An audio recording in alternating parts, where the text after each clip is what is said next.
Voilà,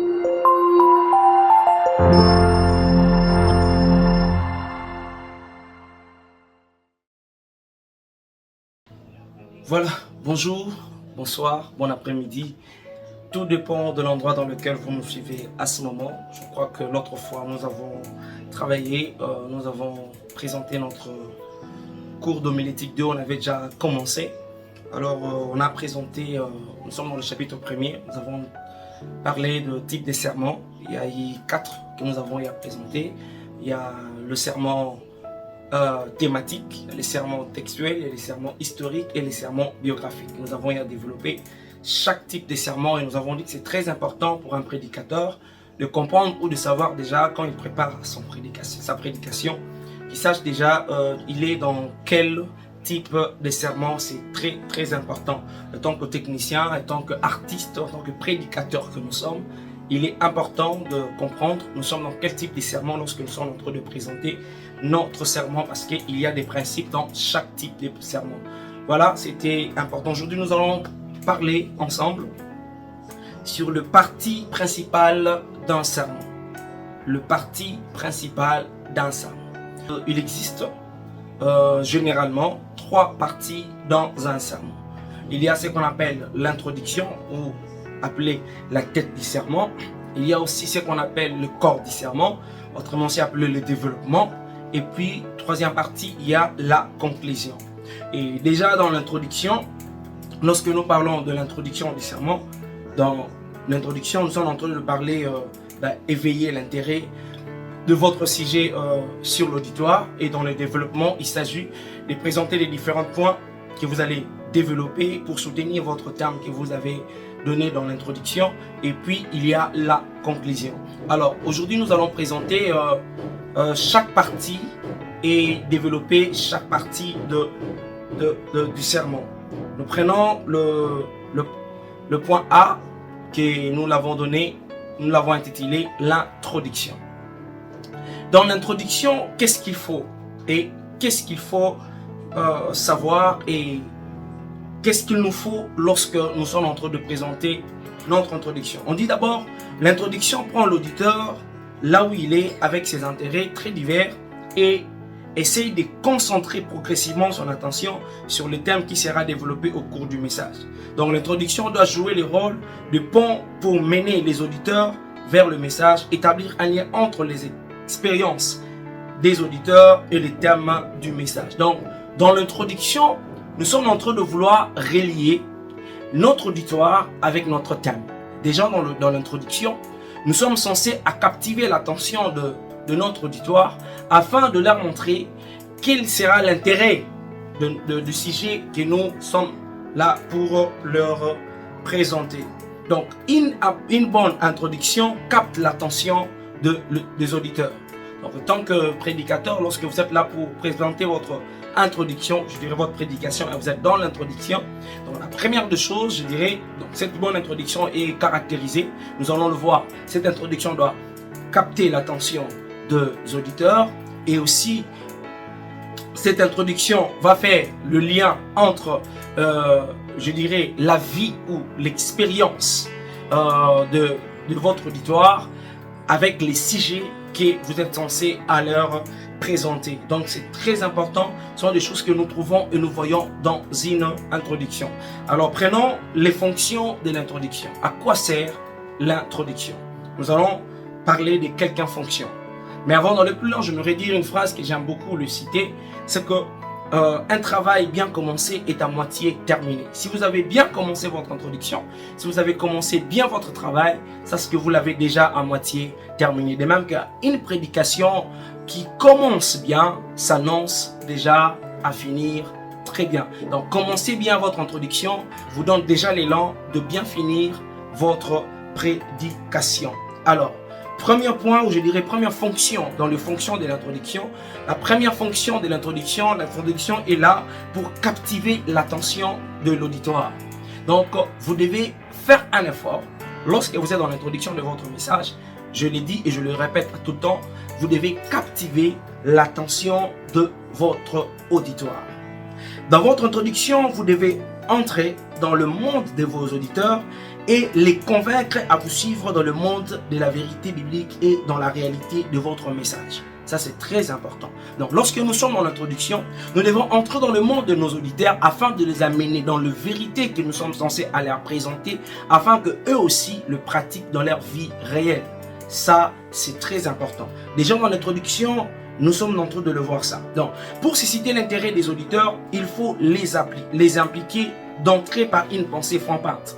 L'introduction est rendue attrayante par les éléments qui indiquent que le message est en rapport avec la vie des auditeurs.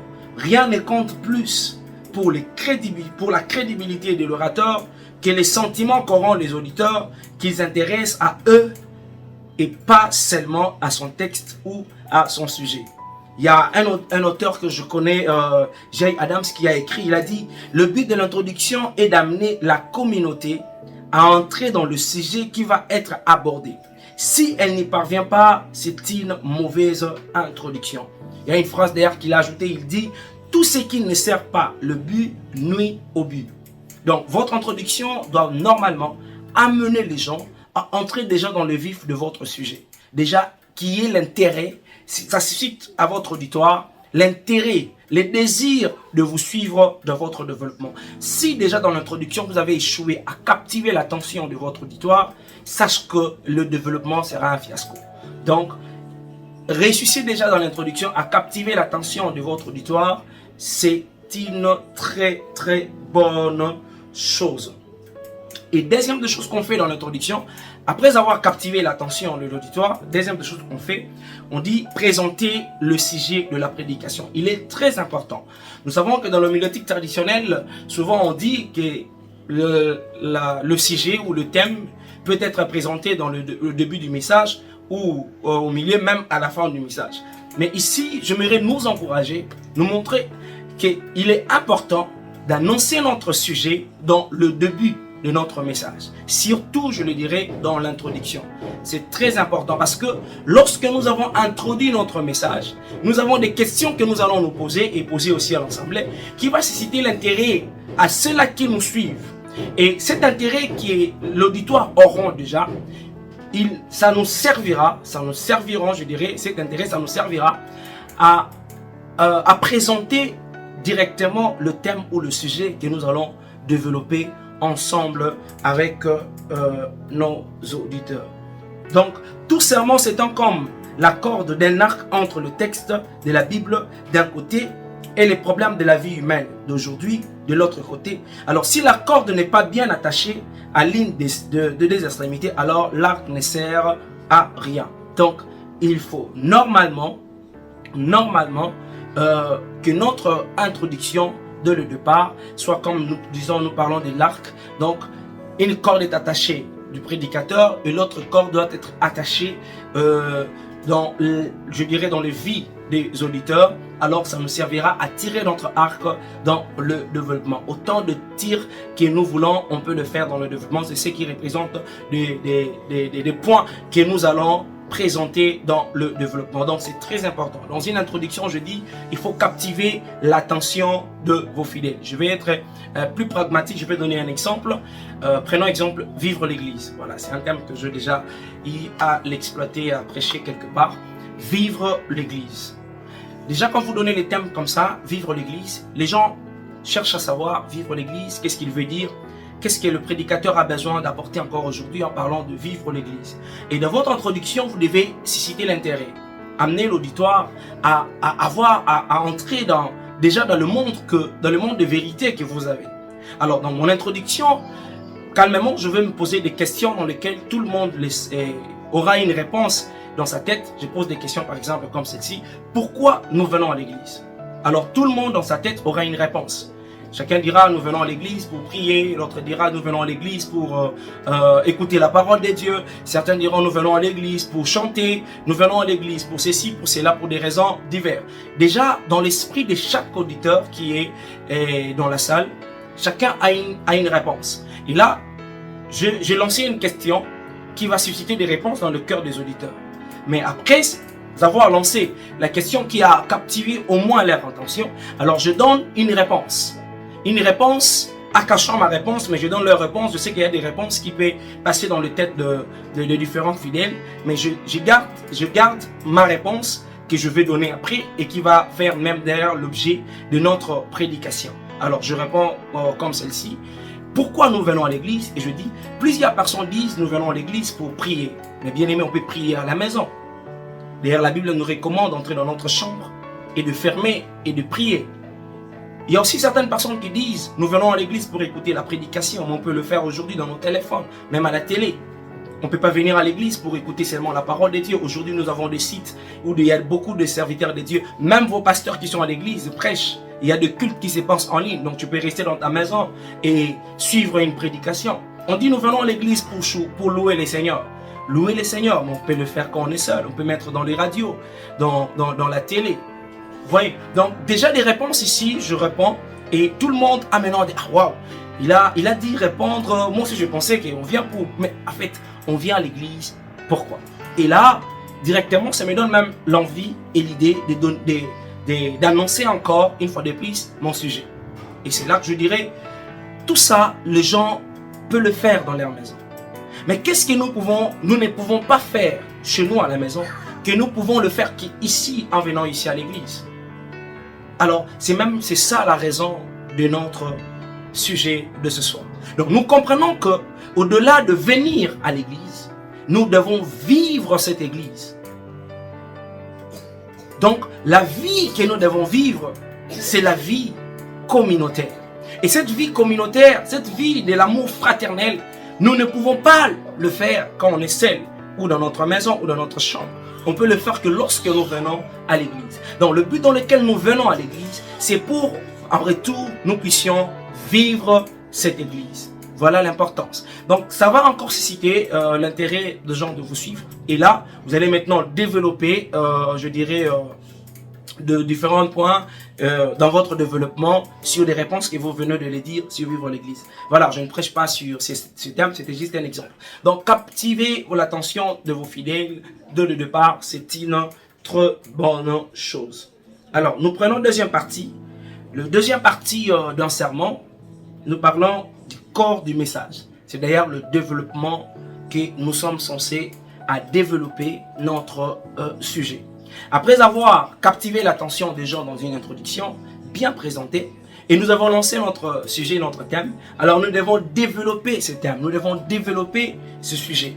Alors, dans le développement, nous allons voir que le développement est composé de différents points que nous allons soulever pour soutenir notre thème. Nous allons soulever différents points. Donc, le développement est constitué de points que nous soulevons pour, je dirais, soutenir ou expliquer notre sujet.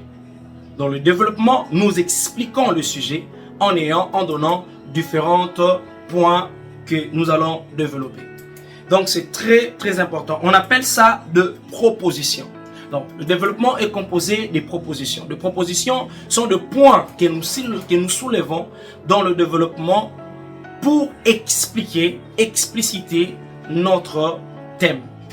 Alors, mais nous devons encore retenir ceci. Hormis les propositions que nous soulevons dans le développement, il y a ce qu'on appelle l'EIA. C'est quoi l'EIA? L'EIA, c'est lecture, explication, illustration et application. Donc, chaque point du développement que nous devons présenter est composé de ces 4 éléments. Chaque point, je le répète, chaque point que nous allons présenter, que nous soulèverons dans notre développement est composé de ces 4, doit être composé de ces 4 éléments. Le premier élément, nous parlons de la lecture d'un texte qui appuie le point. Et deuxième élément, l'explication. L'explication non seulement du texte que nous venons de lire, mais aussi du point que nous avons présenté. Et troisièmement, l'illustration. Nous devons faire des illustrations par rapport à ces points que nous avons soulevés afin d'expliciter notre message. Et quatrièmement, l'application. Amener le peuple de Dieu, ou je dirais votre auditoire, à l'application de ce point que vous avez développé.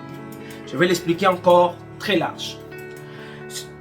Quand vous avez un point que vous avez soulevé dans votre développement, attachez dans votre point la lecture de la parole de Dieu. Il est bon de lire ou de relire les textes au début de chaque point. Pour toi, le texte est familier, tel n'est pas le cas de l'auditoire. Surtout ceux qui n'ont pas de Bible et qui viennent à l'église. Alors, avant d'examiner les détails de ces ou de ce verset que nous avons présenté, il sera utile d'en redonner une lecture d'ensemble. Donc, chaque fois que vous avez différents points que vous allez développer, vous présentez un point, alors la chose à faire, vous devez lire, plutôt attacher d'abord un verset ou une vérité biblique avec ces points-là que vous avez présentés. Alors, lisez ces textes-là. Parce que tout le monde n'a pas de Bible qui vient à l'église, bien qu'il faut encourager les fidèles à venir avec des Bibles, mais il peut y avoir de nouveaux venus qui n'ont pas amené leur Bible. Alors il faut lire ces versets à haute voix, l'expliquer comment ces versets est relié avec le point que vous avez présenté, parce que le point que nous présentons pour soutenir notre thème, ce ne sont pas de vérités que nous connaissons ou de vérités scientifiques seulement, mais ces vérités doivent avoir un rapport avec les vérités de la Bible. Donc c'est très important. Donc, après avoir fait la lecture, il y a l'explication. Vous devez expliquer donc sur le travail de l'interprétation que nous avons fait durant la prédication, sans de mots difficiles. Alors, il faut rattacher à notre point des explications, je dirais, simples, qui vont amener le fidèle ou votre auditoire à bien comprendre votre point. Et troisièmement, on dit l'illustration. Donc, l'illustration est très importante. Pourquoi? Parce que l'illustration éveille l'intérêt de l'auditoire et puis rend nos prédications vivantes et proches de la vie de tous les jours. L'illustration rend aussi compréhensibles les enseignements et même le devoir. Elle aide aussi à mémoriser les vérités annoncées.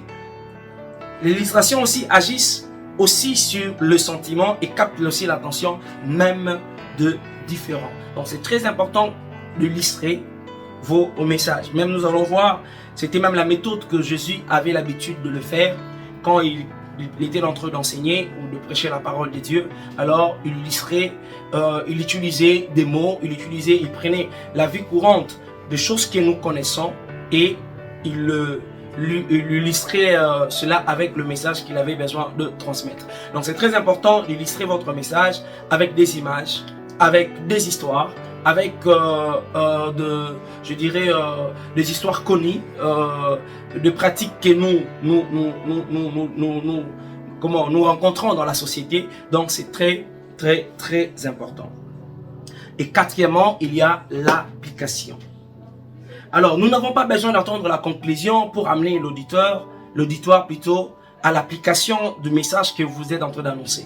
Donc, déjà dans le développement, il faut faire un effort que l'auditoire, le fidèle, c'est là qui vous écoute et il les goût, les désirs de mettre la parole que vous dites en application. La Bible dit, vous êtes heureux vous qui avez entendu ces choses, mais pourvu que vous le mettrez en pratique. Donc, il faut susciter le goût de mettre en pratique les paroles que vous venez de dire à votre auditoire, des gens même dans le développement. Que les gens aient les sentiments de désir d'appliquer ce que vous venez de dire, c'est très important. Déjà dans le développement, si les gens n'ont pas les sentiments de vouloir appliquer des choses que vous avez dit, alors je me dis, est-ce que pourquoi tu vas le dire dans la conclusion? Non, c'est dans le développement que ça se passe. Donc c'est dans le développement que nous voyons la lecture, l'explication, l'illustration et l'application dans chaque point que nous avons développé dans le développement. Donc c'est très important.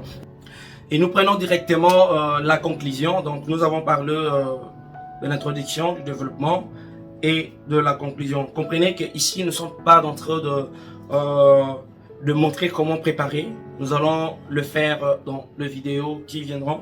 Ici nous sommes en train juste de présenter les parties et expliquer d'une manière un peu générale chaque partie de la prédication. Alors nous parlons de la conclusion. Le but d'une conclusion, c'est de conclure. On peut conclure avec une illustration, c'est pas un problème.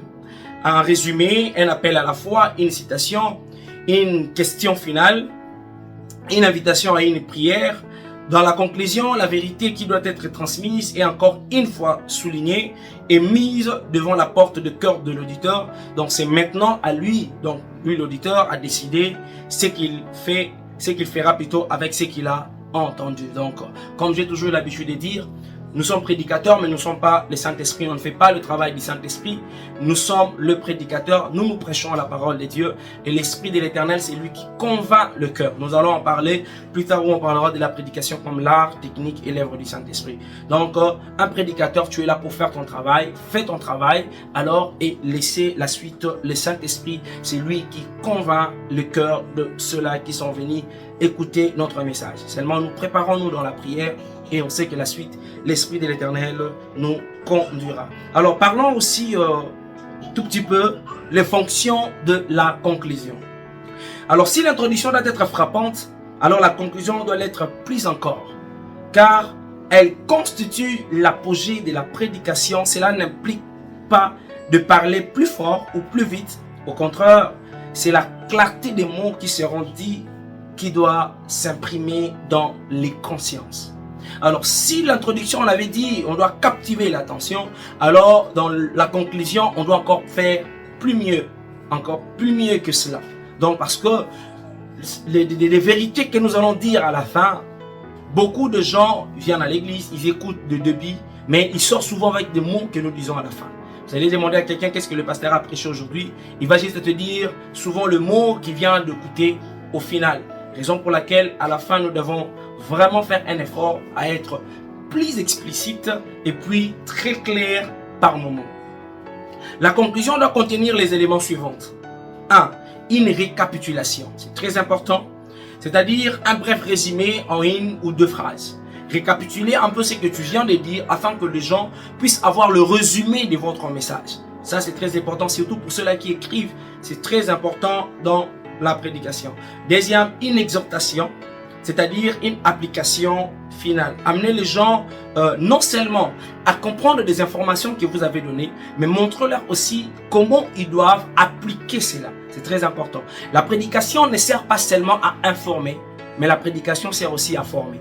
Nous avons dit dans notre première vidéo, dans notre première partie, l'homilétique 1, la prédication n'est pas seulement là pour nous informer ou augmenter notre connaissance, mais aussi pour changer nos vies, c'est-à-dire à nous transformer. Alors, ne montrons pas seulement les gens, plutôt ne donnons pas seulement aux gens des informations, mais aussi montrons-leur comment ils doivent l'appliquer dans leur vie courante. C'est très, très important.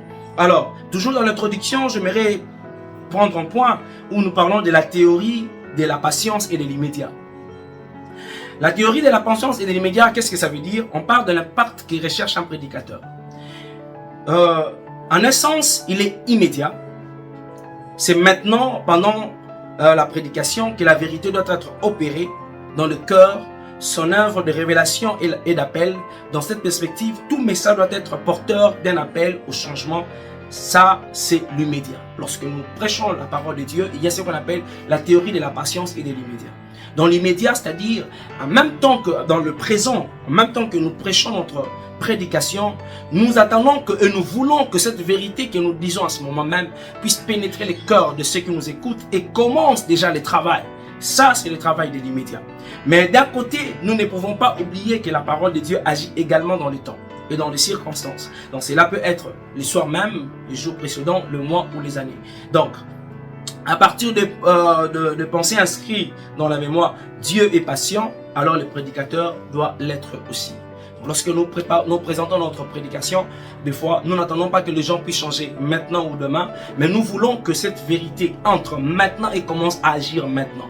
Et les changements peuvent être progressifs, peut être demain ou après-demain. Un prédicateur, c'est quelqu'un qui est patient afin d'attendre comment cette parole qu'il a annoncée entre dans le cœur de ses auditeurs. Je crois qu'il y a une partie, toujours dans ces cours, nous parlerons de l'évaluation, comment évaluer ces prédications. Nous allons en parler, nous allons voir comment il faut être patient aussi lorsque nous prêchons la parole de Dieu. Parce que tout le monde ne sont pas le même dans la manière dans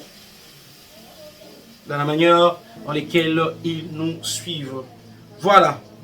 Nous allons aussi donner pour final quelques précautions et suggestions concernant les conclusions. Alors, dans quelques suggestions que nous pouvons vous donner, lorsque vous concluez votre message ou votre prédication, il y en a 3. La première des choses, c'est que efforcez-vous de terminer sur une note positive. Vous savez, l'évangile est une bonne nouvelle.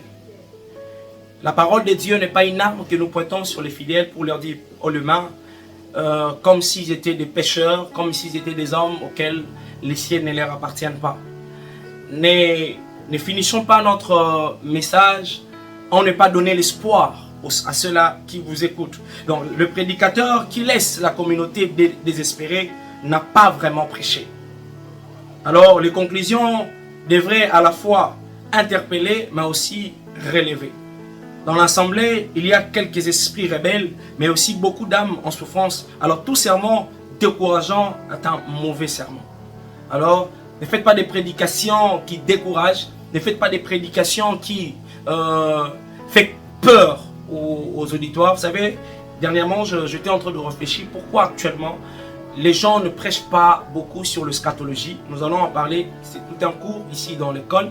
Mais pourquoi les gens n'en prêchent pas beaucoup sur l'eschatologie? Parce qu'aujourd'hui, beaucoup de prédicateurs ont fait de l'eschatologie un message de la peur, un message de la crainte. Lorsque vous écoutez sur l'enlèvement de l'Église, lorsque vous écoutez sur l'avenir du Christ, l'Église restera stupéfaite, les gens auront peur quand ils vont sortir, certains n'auront même pas l'envie d'acheter encore des habits, des vivres. Non. Parce que pourquoi? Parce que l'Église, nous les hommes de Dieu, nous avons fait ce message-là, un message de la peur. Or ce n'est pas un message de la peur, d'ailleurs c'est une bonne nouvelle.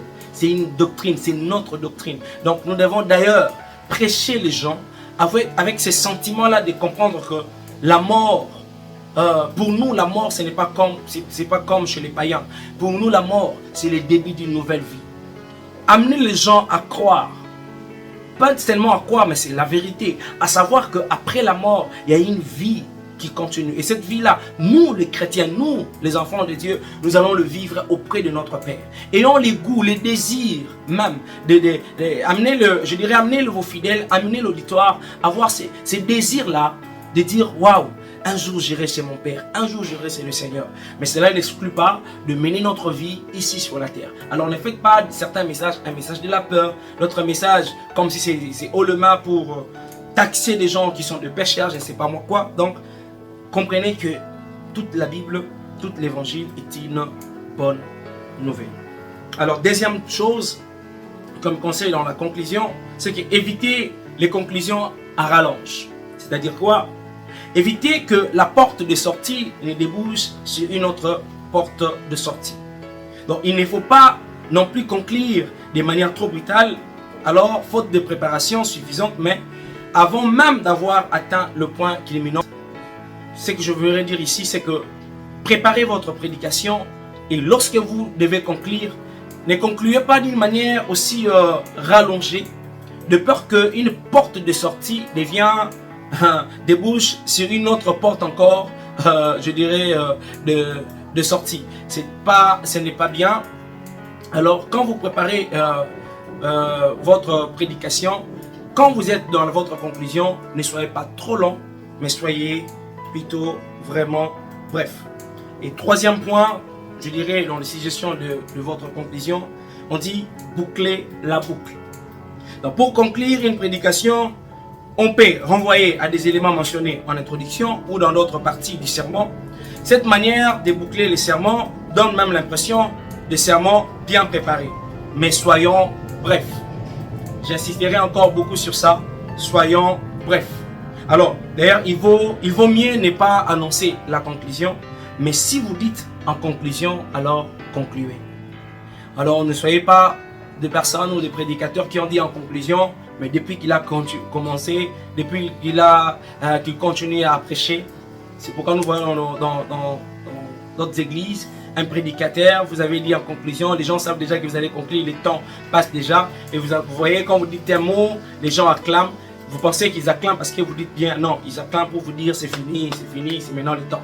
Alors, il faut quand vous dites en conclusion, qu'on concluez. Donc voilà un peu ces différentes parties d'un sermon. C'est très important, l'introduction, le développement et la conclusion. Nous avons appris aujourd'hui. Nous allons continuer prochainement. Nous parlerons sur le choix du texte et du thème. C'est très important. Dieu vous bénisse. Soyez bénis. Nous allons encore nous revoir dans notre prochaine vidéo. Que Dieu vous bénisse. Amen.